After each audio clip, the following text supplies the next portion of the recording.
আমি আজকে শেষ করছি আপনাদের আমরা বাস্তবতা নিয়ে বলি। এখন জামাতের সাথে 11 দল আমরা আছি। এখানে বীর বিক্রম আছে, মুক্তিযোদ্ধারা এখানে আছে, এখানে আমাদের বিপ্লবের যারা করেছেন সেই দলটা আমাদের সাথে আছে।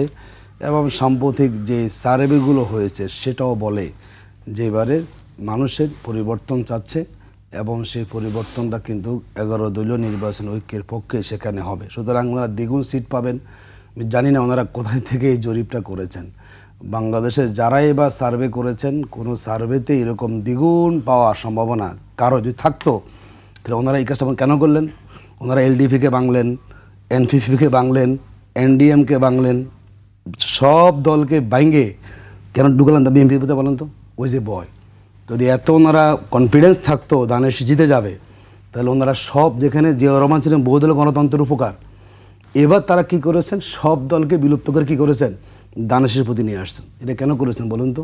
ওই যে যদি হেরে যান, তার জন্যই 5টা মতো দল এবার কি হয়েছে, এই বিএনপি বিলুপ্ত হয়ে গেছে। এটা দল নাই, নেতা এসে যোগ দিয়েছেন বিএনপিতে, দানেশের প্রতীক নিয়েছেন। তো যদি বাস্তবতা, এটাই বাস্তবতা।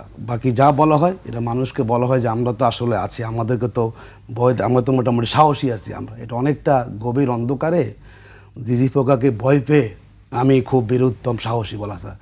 বাস্তবতা ওনারাও বুঝেন ভোটের মাঠে সিচুয়েশন কিন্তু ভালো না, যার জন্যই ওনারা ভয়ভীতি দেখাচ্ছেন।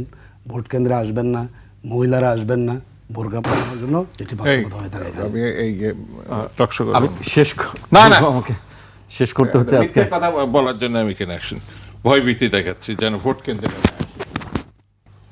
আপনি আপনারটা বলুন। আমি তো সব জিনিস একটা সীমা থাকে। সন্ত্রাস হচ্ছে না দিদু ভাই? আমি আজকে শেষ করছি আপনাদের আপনারা দুধু ভাই আপনি শেষ করছি। দর্শক আজকে